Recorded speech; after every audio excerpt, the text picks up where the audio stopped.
Good morning student. अपन कोशिकीय कंकाल cytoskeleton पढ़ रहे थे, जिसके अंदर जिससे मिलकर बना हुआ होता है माइक्रोफिलामेंट, इंटरमीडिएट फिलामेंट और माइक्रोट्यूब्यूल्स। उनके बारे में अपन ने चर्चा कर ली पिछले 2 वीडियो के थ्रू।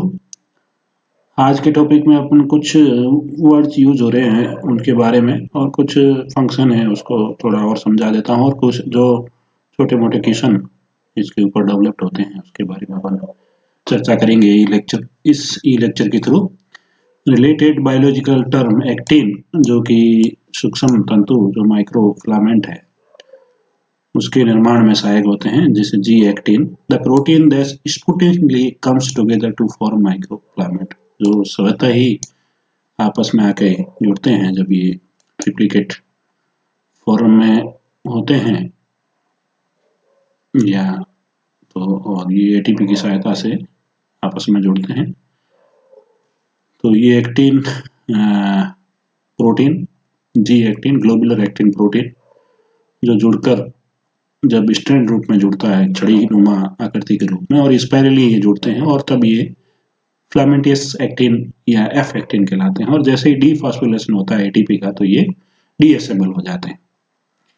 तो वो प्रोटीन एक्टिन प्रोटीन कहलाते हैं। साइटोस्केलेटन कोशिकीय कंकाल, जहाँ अपन ने डेफिनेशन आई थी, ये नेटवर्क है कि पूरा एक जाल है प्रोटीन के तंतुओं का। ये network of protein filaments that extend throughout the, जो पूरा कोशिका द्रव्य के अंदर फैला हुआ है। जो अपन ने जैसे ही शुरुआत किया था साइटोस्केलेटन का जो टॉपिक, वहाँ पर एक डायग्राम था, तो उसके अंदर पूरा एक जाल नुमा आकृति देखी थी कोशिका के अंदर, जो कि दूसरे जितने भी कोशिकांग हैं उनको बांधे हुए थी। तो ये network of protein filaments, protein तंतुओं का पूरा एक जाल, that extend throughout the cytoplasm of the cell, पूरे कोशिका द्रव्य के अंदर फैला हुआ। एक्टोमाइसिन, एक्टोमाइसिन मतलब एक्टिन एंड मायोसिन का एक कॉम्प्लेक्स। जब मसल्स, मांसपेशी जो कोशिकाएं होती है, मांसपेशी जो तंतु होते हैं, तो वो एक्टोमाइसिन के बने हुए हैं। इसके अंदर एक्टिन मायोसिन के साथ बाइंड होता है। A complex of the protein actin and myosin that is responsible for some movement. Actin और मायोसिन एक दूसरे के ऊपर स्लाइडिंग करते हैं, जिसकी वजह से मसल्स का जो सिकुड़ना और फैलना, कॉन्ट्रैक्ट और रिलैक्सन होता है, जिस वजह से मांसपेशियों के अंदर मूवमेंट होता है, और अपन मूवमेंट कर पाते हैं। इवन सेल भी मूवमेंट उसी वजह से कर पाती है, और पूरा जीव भी उसी वजह से मूव कर पाता है। तो वो कॉम्प्लेक्स क्या कहलाता है? एक्टोमायोसिन कहलाता है। साइटोप्लाज्मिक स्ट्रीमिंग, जहाँ अपन ने प्रोटोजोआ पढ़े थे, पैरामीशियम पढ़ा था, तो जो साइक्लोसिस प्रोसेस है उसको साइटोप्लाज्मिक स्ट्रीमिंग किया गया, जिसके अंदर कोशिका द्रव्य मूव करता है कोशिका के अंदर। The flow of cytoplasm throughout the cell, कोशिका के अंदर कोशिकीय द्रव्य का फ्लो होना, उसका मूव होना, उसका चलना। तो ये ट्रांसपोर्ट मॉलिक्यूल्स, तो इस वजह से क्या है, जो कोशिकीय द्रव्य के अंदर जितने भी जो कण हैं, जो भोज्य पदार्थ के रूप में हो सकते हैं, उत्सर्जी पदार्थ के रूप में हो सकते हैं, दूसरे कोई एंजाइम से, अमीनो एसिड से वो हो सकते हैं, तो उसका उस कोशिकीय द्रव्य के मूवमेंट के साथ ही उसका मूवमेंट हो पाता है। तो it's transport molecules and organelles within the cell from one place to another, मतलब कोशिका के अंदर ही किसी अंगों का, कोशिकांगों का और कुछ ही कणों का जो मूवमेंट है वो कोशिका द्रव्य के मूवमेंट के साथ हो पाता है। तो उसको क्या बोलते हैं? साइटोप्लाज्मिक स्ट्रीमिंग या साइक्लोसिस जिसको कहा जाता है। Function of cytoskeleton we have already discussed in the previous e lecture, जिसके अंदर अपन ने जहाँ माइक्रोट्यूब्यूल्स पढ़े हैं, तो उसके अंदर मेनली कोशिका के आकार को बनाए रखने में, सेल डिवीजन में, सेल मूवमेंट में ये सहायता करते हैं। दूसरे जो ऑर्गेनल्स हैं जो कोशिका में, जैसे सीलिया है, फ्लैजेला है, तो उसके निर्माण में भी, सेल डिवीजन में, ये सब इसके मुख्य कार्य हैं। As describe above, the cytoskeleton has several function, बहुत सारे कार्य हैं, जैसे सेल का आकार। This is specially important in the cell without cell wall, cell wall जो कोशिका भित्ति अपने बात की प्लांट्स के अंदर, तो उसमें उसको बनाने में भी इनका योगदान है। This is specially important in cell wall such as animal cells that do not get their shape from the thick outer layer, जो पतला, क्योंकि एनिमल्स सेल होती है उसके अंदर जो कोशिका झिल्ली है वो मोटी होती है बजाय प्लांट सेल की प्लाज्मा मेम्ब्रेन से। तो वहाँ पर वो सेल वाल पाई जाती है। तो वो सेल वाल माइक्रोट्यूब्यूल के साइटोस्केलेटन से बनती है, जिस वजह से कोशिका का आकार बना हुआ रहता है। It can also give the cell movement, तो सेल के मूवमेंट में, ठीक है ना, सेल के आकार में, सेल वाल के रूप में, सेल के आकार के रूप में, और सेल के मूवमेंट के लिए, movement for the cell, cell के मूवमेंट के लिए। The microfilament and microtubule can reassemble and contract. तो जो सूक्ष्म तंतु है और जो सूक्ष्म नलिका है वो जुड़ती है, ठीक है ना, वापस बिखर जाती है, मतलब पॉलीमराइज्ड हो जाती है, डीपॉलीमराइज्ड हो जाती है, असेंबल डीअसेंबल हो जाती है, रिलैक्स करती है, कॉन्ट्रैक्ट करती है, सिकुड़ती है, फैलती है। दे अलाउ, तो उस वजह से सेल का क्या मूवमेंट होता है, ठीक है ना, सेल रेंग सकती है, सेल माइग्रेट कर सकती है। Microtubules help the structure of cilia and flagella for sale, तो सीलिया के फ्लैजेला के निर्माण में माइक्रोट्यूब्यूल्स का सहयोग होता है, कोशिका के मूवमेंट में सहयोग होता है, ठीक है ना। साइटोप्लाज्म के कोशिका द्रव्य है जो मूव करता है, उसमें ये सहयोग करते हैं, तो इसलिए ये सेल ट्रैवल कर सकती है, सेल के अंदर जो मॉलिक्यूल्स है वो उसी वजह से मूवमेंट कर पाते हैं। तो ये इनकी मुख्य भूमिका रहती है अलग अलग कार्यों में। The cytoskeleton reorganize the cell and keep the cell organelle in the place, तो ये भी है कोशिका के उसको बनाए रखने में, कोशिका के शेप में, और जो भी कोशिका के अंदर जो कोशिकांग है उनको एक जगह प्रदान करते हैं।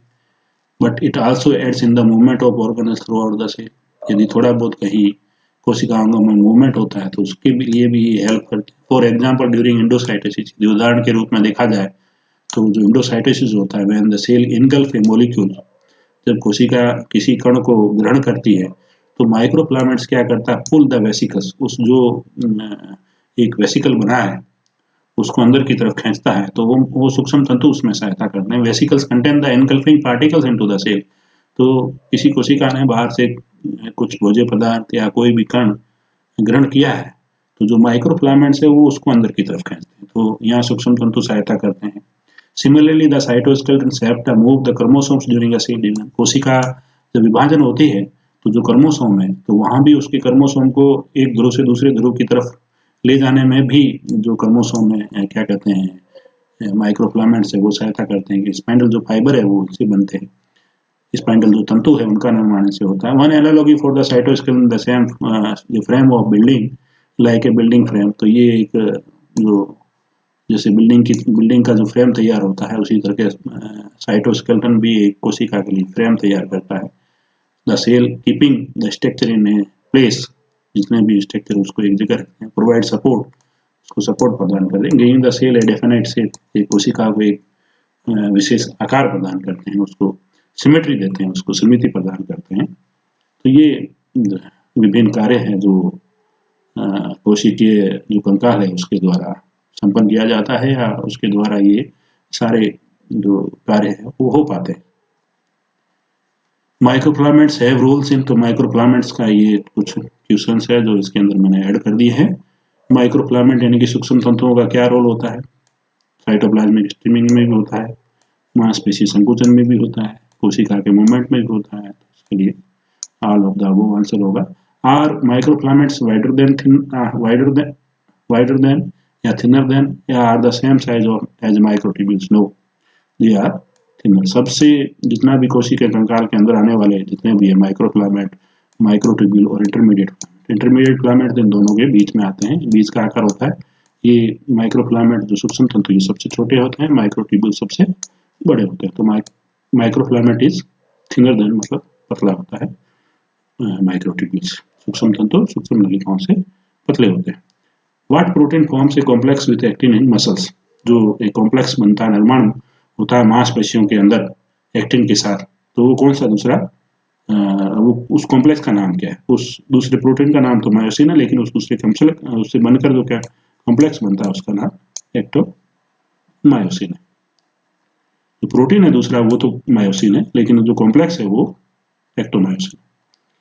What cell organelles is microtubule organising centre, so M microtubule organising centre, तो वो सेंट्रोसोम को कहा जाता है, जिसको प्री सेंट्रियोल भी बोलते हैं। Centrosome is a microtubule organising center, जो कि परपेंडिकुलर शेप में होता है और न्यूक्लियस के पास में होगा, इस आकार का होगा, यदि ऐसा माने ये है, ठीक है ना। इस तरह से यहाँ भी सेंट्रियोल और यहाँ भी एक सेंट्रियोल, ठीक है ना। और ये जहाँ केंद्रक है, ये जैसी कोशिका है और यहाँ पर यदि केंद्रक है तो उसके पास में होगी और ये एकदम सेंटर में होगी, तो ये क्या कहलाएगा, ये सेंट्रोसोम कहलाता है। Which type of cytoskeleton is the thickest in diameter, सबसे मोटा जो कोशिका, जो कोशिकीय कंकाल है उसमें कौन सा सबसे मोटा तंतु है, तो वो है माइक्रोट्यूब्यूल। इंटरमीडिएट इनका जब 8 से 12 नैनोमीटर का डायमीटर क्या कहते हैं थिकनेस होता है, माइक्रोफिलामेंट वो 7 नैनोमीटर के होते हैं,